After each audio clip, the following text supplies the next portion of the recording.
Chers amis, Shabbat Shalom, nous allons étudier la paracha de Shemot, la première paracha du livre de Shemot. Le mot Shemot veut dire les noms, et en fait, on traduit de façon impropre par cette paracha et le livre de Shemot par l'Exode. L'Exode, puisqu'il s'agit effectivement de la fameuse épopée de la sortie d'Égypte.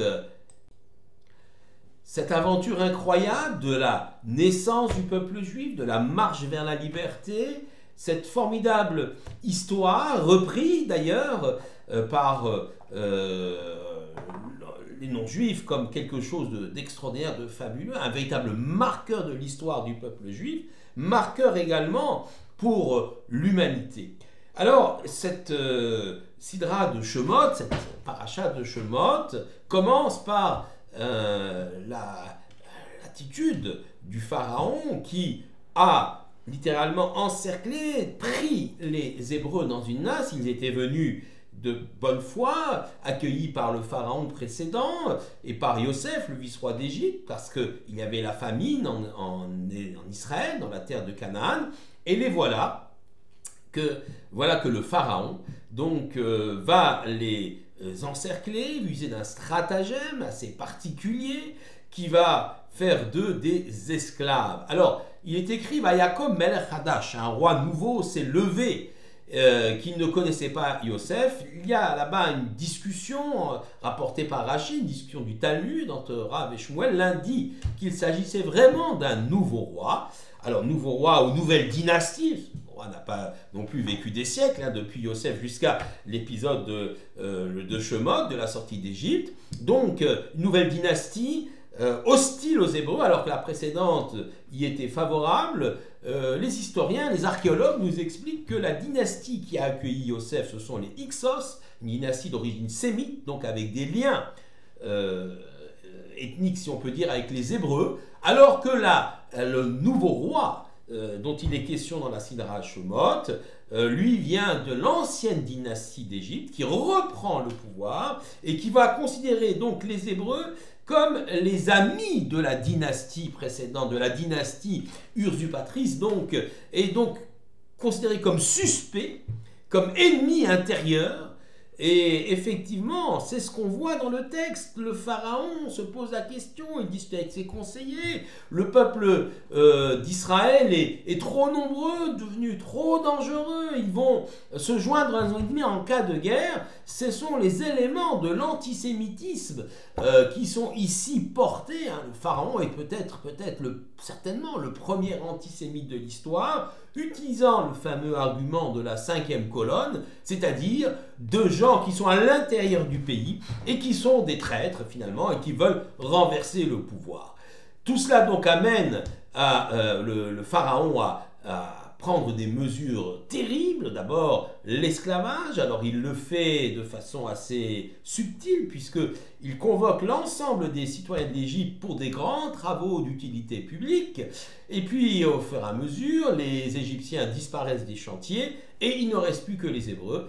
Et il va être facile à l'armée égyptienne d'encercler tous ces gens-là, de les mettre dans des camps et finalement ensuite de les exploiter en tant qu'esclaves. Les Hébreux ont donc été victimes de leur patriotisme, de leur fidélité au pharaon, et souvent on voit ça dans l'histoire, notamment si je parle de la période du XXe siècle en Allemagne. Les Juifs étaient extrêmement fiers d'être allemands. Ils ont participé au développement de la nation allemande, de l'empire allemand. Ils ont combattu Première Guerre mondiale dans les rangs de l'armée allemande avec fierté, et nous savons malheureusement la suite de l'histoire a été terrible. En fait, effectivement, l'esclavage, l'antisémitisme et l'esclavage commencent dans notre Sidra Shemot. Alors la question également qui se pose, c'est pourquoi avoir donné ce nom Shemot, justement les noms, à ce passage, à cette Sidra. Eh bien, nos commentateurs expliquent que la raison principale pour laquelle les Hébreux, finalement, n'ont pas disparu en Égypte, ne se sont pas assimilés, tant dans les périodes fastes, alors qu'il y avait quand même beaucoup de sollicitations, et également dans la période de l'esclavage, ils ne sont pas dissous dans l'Égypte, ils n'ont pas disparu, ils ont gardé leur identité juive pour trois raisons principales, disent nos maîtres. L'Ochanou, ils n'ont pas changé leur nom, ils n'ont pas changé leurs habits et ils n'ont pas changé leur langue.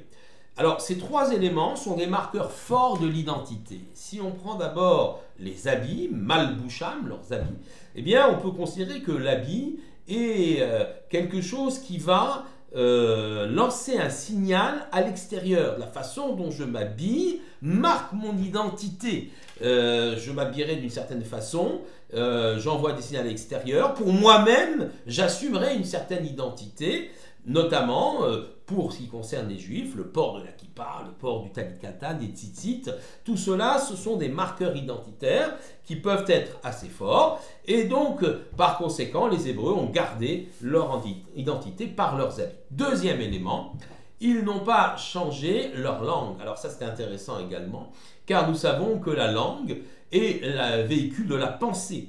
La plupart des êtres humains pensent avec des mots. Nous pensons avec des mots plus qu'avec des concepts abstraits. On peut parfois penser avec des images, mais en général, on pense avec des mots. La pensée se forme avec des mots dans notre esprit et ensuite, elle s'exprime par la parole. Et donc, finalement, la langue qu'on va parler sera la langue dans laquelle on va penser. Et c'est d'ailleurs pourquoi c'est parfois difficile d'apprendre une langue étrangère, parce que ce n'est pas juste une technique, il faut essayer d'apprendre à penser dans cette langue étrangère. En tout cas, pour revenir à l'hébreu, donc ils parlent l'hébreu, et puisqu'ils pensent en hébreu, eh bien leur structure mentale, leur réflexion, leur pensée restent finalement accrochées à cet autre marqueur identitaire qu'est la langue. D'ailleurs, au moment de la résurrection de l'État d'Israël, chez les pionniers, on a bien sûr considéré qu'il était important de revitaliser la langue hébraïque et d'en faire la langue du pays, comme l'a compris le rénovateur de la langue hébraïque, Eliezer ben Yehuda. Donc effectivement, la langue est également un facteur, un marqueur extrêmement fort de l'identité. Enfin, troisième et dernier élément, les noms, le nom, Shemot, Shem. Alors le nom, c'est important parce que le nom qu'on attribue à une chose est censé définir l'essence même de la chose. C'est la raison pour laquelle d'ailleurs, lorsque Moshe, dans notre Sidra, va poser la question à l'Éternel, il va lui demander quel est ton nom, l'Éternel ne peut lui donner de nom. Il va lui dire simplement Eye Asher Eye, je serai ce que je serai, c'est-à-dire que l'Éternel va se présenter finalement non pas avec un nom qui définit son essence, ce qu'il est, puisqu'il est impossible à un être humain de comprendre l'essence même de Dieu, c'est quelque chose qui échappe totalement à l'entendement humain, mais on va désigner Dieu par la façon dont lui-même se présente aux hommes. Le miséricordieux, le puissant, etc., avec son de qualificatif. Et dans le cas où Moïse parle à travers le buisson ardent à Dieu, dans cette première rencontre qu'il peut avoir au mont Sinaï, eh bien, Dieu lui dit « Eye Asher Eye, je serai ce que je serai ». C'est que Rachi nous explique « Je serai avec le peuple juif dans cette tourmente, comme je le serai dans d'autres tourmentes plus tard ». Donc là, Dieu se présente comme finalement un Dieu protecteur, ou plus que cela encore, qui va accompagner, qui va porter le peuple juif, dont le lien avec le peuple juif sera extrêmement fort. Moshe fait remarquer à l'Éternel, oui, mais attention, si je leur dis je serai dans cette tourmente, comme celle-ci de l'Égypte, comme je serai dans les tourmentes à venir, évidemment, on va avoir un problème parce que les Bnei Israël vont être quelque peu désespérés. Quoi, on va être libérés de la tourmente de l'esclavage de l'Égypte pour en retrouver une bientôt. C'est pas un message de liberté, genre, on ne donne pas beaucoup d'espoir comme ça. Alors Dieu lui, t'as raison, tout à fait, t'as raison. C'est extraordinaire d'ailleurs ce dialogue entre Dieu et Moshe, où Dieu, qui normalement sait tout, laisse quand même la place à l'homme pour réfléchir, faire un certain nombre de remarques, et bien sûr, et les approuve. C'était certainement la volonté divine par la suite de dire cela, mais il a voulu que Moshe lui-même le formule. Et Moshe formule les choses et dit non, c'est pas possible, tu ne peux pas leur dire qu'il y aura, et tu seras dans la tourmente à venir comme tu es dans cet esclavage ici-bas. Alors Dieu lui dit effectivement, ayez, Dieu leur dira seulement ayez, je suis avec vous dans cette épreuve-là, et je vous porterai, je vous sortirai d'Égypte. Et c'est effectivement le message que Moshe va porter aux enfants d'Israël. Et donc, effectivement, il n'y a pas de nom de Dieu, de nom qui définissent l'essence de Dieu, et parce que tout simplement, attribuer un nom à quelqu'un ou à quelque chose, c'est lui donner une définition de ce qu'il est. Et en l'occurrence, les enfants d'Israël n'ont pas voulu changer leur nom, car ils ont voulu rester fidèles à ce qu'ils ont toujours été. Donc ils ont continué à s'appeler Ephraim, Ménaché, Aaron, Myriam, Abraham, Yitzhak, etc. pour pouvoir continuer à se définir en tant que juifs. Alors ça ne veut pas dire qu'à l'avenir, aujourd'hui, par exemple, beaucoup de juifs portent des noms qui ne sont pas des noms juifs. Est-ce que ça veut dire qu'ils perdent leur identité? Certainement pas. D'abord, souvent on a à côté de notre nom, notre patronyme, notre nom non juif, si on peut dire, un nom d'origine juive avec lequel, par exemple, pour les hommes, on monte à la Torah. Mais aussi, parfois, effectivement, on peut aller au-delà de cela et retrouver son identité par un travail, processus de teshuva, pour retrouver son identité à travers la recherche de ce que sont les valeurs qui ont forgé le peuple juif. Il n'en demeure pas moins, quand même, que garder son nom ou attribuer un nom hébraïque à ses enfants, c'est vouloir garder cette identité, la transmettre, avoir cette sorte de fidélité, cette filiation, cette fidélité à toutes les générations précédentes et faire en sorte que l'avenir se poursuive sur le même chemin. Donc voilà, effectivement, les armes avec lesquelles les Béné Israël vont répondre à cette tentative d'abord de destruction par le travail, puis de génocide, puisque les enfants garçons seront tous jetés dans le Nil, donc un génocide partiel si on peut dire, dans lequel on veut réduire la taille du peuple juif.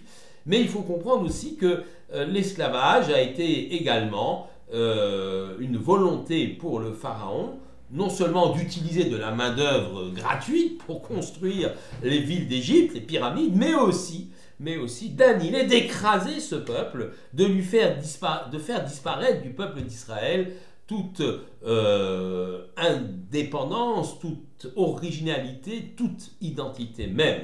La réponse des Béné Israël a été très claire, et effectivement, lorsque Moshe va se présenter pour libérer le peuple d'Israël, il y a bien un peuple d'Israël à libérer. Les Juifs sont restés fidèles et peuvent commencer cette formidable aventure avec Moshe, celle de la sortie d'Égypte, l'aventure qui se continue d'ailleurs toujours aujourd'hui. Shabbat Shalom à tous.